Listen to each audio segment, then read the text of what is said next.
Les matins de France Culture, 7h-9h, Guillaume Erner. Et oui, mercredi soir disparaissait à l'âge de 99 ans Jean Daniel.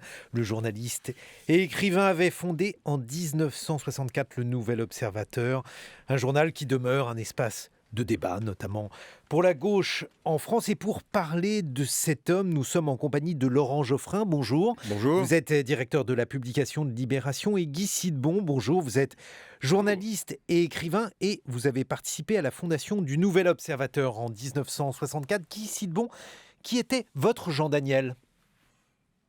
Mon Jean Daniel était d'abord un confrère, car il couvrait comme moi la guerre d'Algérie côté FLN, et il n'avait pas 40 ans et j'en avais à peine 20, et donc ça a été un confrère comme un autre, mais parmi une dizaine, il y avait peu de journalistes, hein. Parmi une dizaine que nous étions à constituer ce qu'on appelait le Maghreb Circus, il exerçait déjà un ascendant absolument irrésistible sur, on l'appelait le caïd du Maghreb Circus, et auprès des informateurs aussi, auprès des gens du FLN ou des hommes politiques en place déjà dans les gouvernements indépendants nord-africains, il avait une influence que nous ne partagions pas. Mais il était donc au départ un confrère, mais déjà très jeune, éminent, ascendant par un caractère naturel. Laurent Geoffrin, même question. Moi, je l'ai connu en 1988, quand je suis devenu directeur de la rédaction de l'Obs, du même journal, enfin de l'Observateur à l'époque. Et donc, la chose qui m'a frappé le plus, c'était donc le fondateur et l'éditorialiste, une sorte de figure tutélaire, c'est que c'était l'homme qui estimait qu'il faut toujours penser contre soi-même, qu'un bon journaliste, c'est celui qui pense contre lui-même, et qui estime qu'il y a toujours dans la position des adversaires une part de vérité. Un argument intéressant, une conviction, etc. Quand est-ce, par exemple, qu'il pensait contre lui-même ou qu'il vous incitait à le faire, Jean Geoffrin? Sur tous les sujets, sur Mitterrand, l'Algérie, le communisme, tout sujet méritait une nuance. D'ailleurs, il me disait souvent, vous savez, c'est difficile de faire des éditoriaux nuancés. C'est beaucoup plus simple de prendre une position tranchée et puis de la défendre à bec et ongle, parce que ce sera beaucoup plus visible. Si vous commencez à lire des choses un peu plus compliquées, les gens ont du mal à vous suivre. C'était l'anti-Twitter. Vous voyez que ce n'était pas un homme qui aujourd'hui serait très à l'aise sur les réseaux sociaux. Mais c'était la nuance. C'était l'idée qu'il y a une complexité dans la vie humaine et qu'il faut en rendre compte dans les journaux. Guy Sidbon, s'il fallait rappeler les étapes de la vie de Jean Daniel, le juif algérien, l'engagement dans la résistance.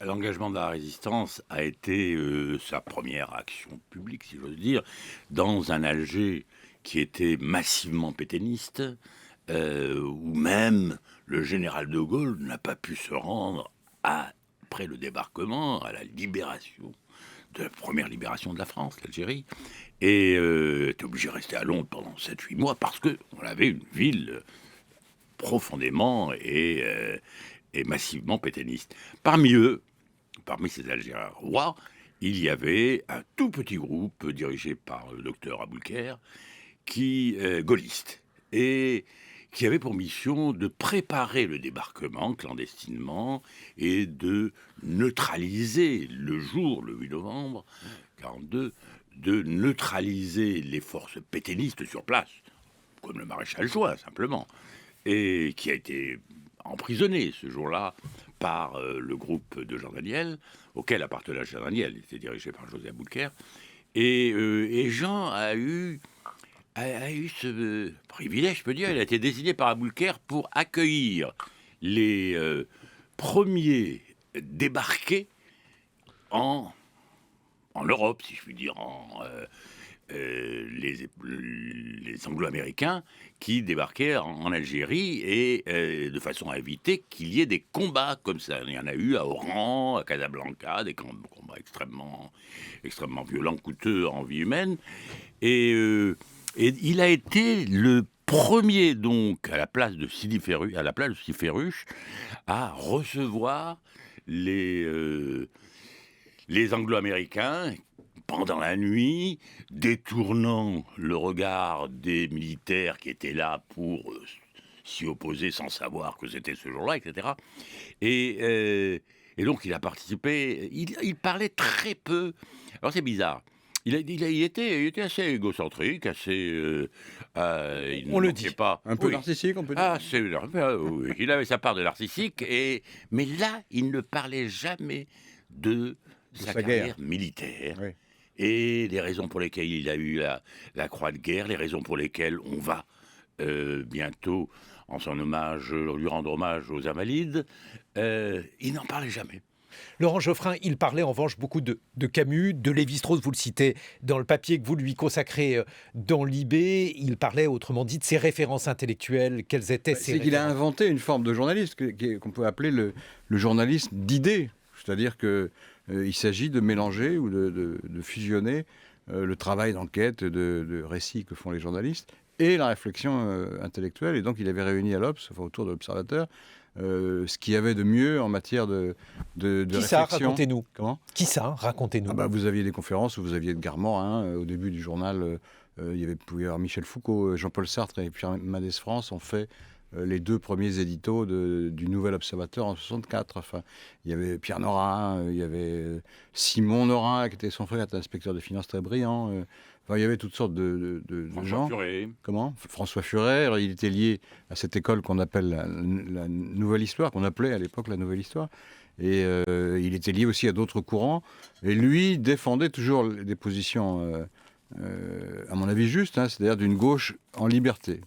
Et donc, il était la tête de Turc des communistes, la tête de Turc d'une partie de l'extrême gauche qui ne pouvait pas souffrir l'Observateur, c'était la gauche caviar, c'était horrible, et la tête de Turc de la droite qui considérait que la gauche tenait indûment le haut du pavé en matière d'influence. Mais pour autant, intellectuelle. ses relations avec Mitterrand n'étaient pas des relations Non, parce apaisées. qu'à l'époque, il y avait deux gauches, en dehors de l'extrême gauche. Il y avait une première gauche un peu étatique, un peu traditionnelle, et il y avait une deuxième gauche qui était largement issue de 68 pour partie, du mendésisme pour une autre partie, et qui défendait l'idée d'une action plus réaliste, plus décentralisée, et plus audacieuse aussi dans d'autres domaines, avec par exemple, c'est l'Observateur qui a le premier publié des longs papiers écologistes.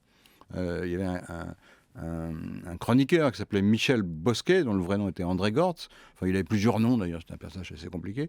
Vous lisez ses articles aujourd'hui, vous avez l'impression de lire les leaders du Parti Vert ou les penseurs de l'écologie d'aujourd'hui. Et c'était il y a 40 ans. Et donc Jean faisait en sorte que tout ce monde-là se retrouve à l'Observateur, discute dans un climat qui n'était pas du tout un climat pesant ou solennel, pas du tout. C'était plutôt des conversations. Il avait un art de la conversation très consommé. Et c'était drôle, brillant, amusant, parfois dérisoire, parfois très sérieux. Parfois c'était des joutes profondes sur des questions qui agitaient la gauche. Et je dois dire que si on relisait aujourd'hui l'ensemble de ces éditos, ils sont innombrables, vous allez vous apercevoir qu'il s'est très peu trompé. Ça ressemblait à quoi, les réunions au Nouvel Obs? Guy Sidbon, vous qui avez été aux côtés de Jean Daniel au moment de la fondation de l'Hebdo. Ça ressemblait, selon ceux qui n'en aimaient pas le style, Olivier Todt par exemple, à une messe. Il appelait ça la messe. Pour la plupart d'entre nous, c'était on avait le sentiment que cet homme qui avait de l'autorité et qui tenait à l'exercer cherchait à nous épanouir et à exprimer ce qu'il y avait en nous. Et ainsi, on ne demandait jamais à quelqu'un « tu vas faire tel article ». Demandait qu'est-ce qui a envie de faire tel article, est-ce que tu veux? Et la personne pouvait répondre « ah, je ne le sens pas ». Combien de fois j'entendais Katia Kopp, Jean-Francis Held, je ne le sens pas. Ah, s'il ne le sentait pas.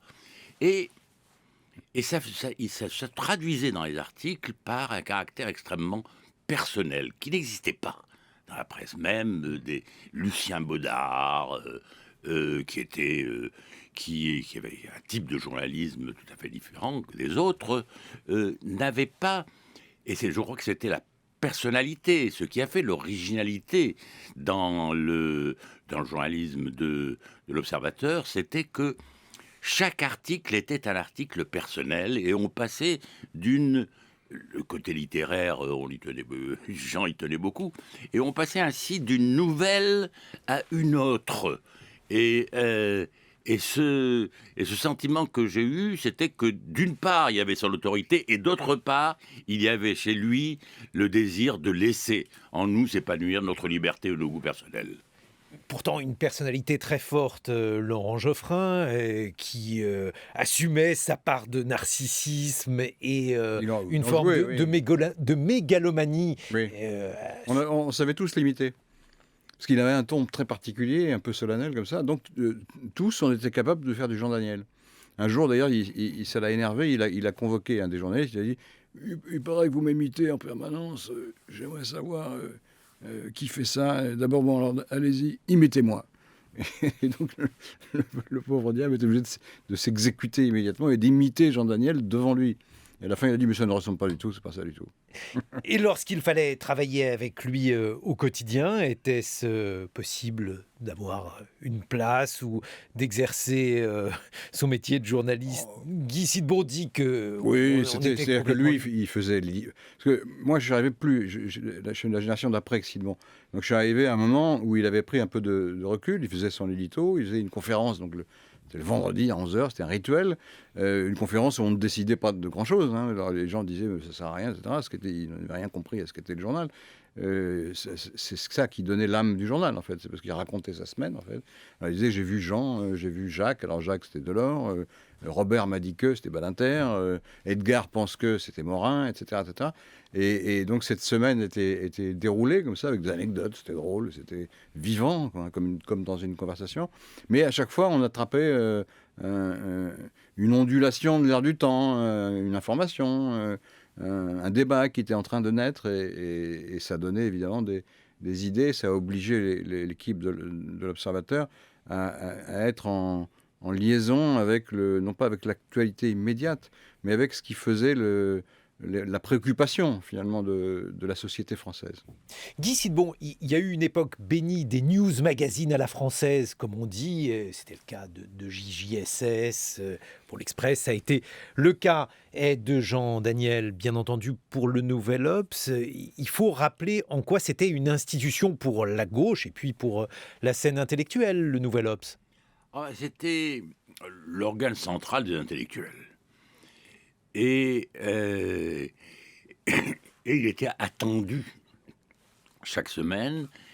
Je dirais qu'un article dans le Nouvel Obs avait le retentissement actuel d'une émission sur la première chaîne à 1 heure de grande écoute dans le milieu intellectuel. Et dans la gauche. Et dans la gauche tout entière, car ça dépassait, puisqu'ils sont arrivés en dehors de moi, j'y étais plus à ce moment-là, à des centaines de milliers d'abonnés, à 400 000 abonnés. Vous êtes arrivé à 500 000 en 2000.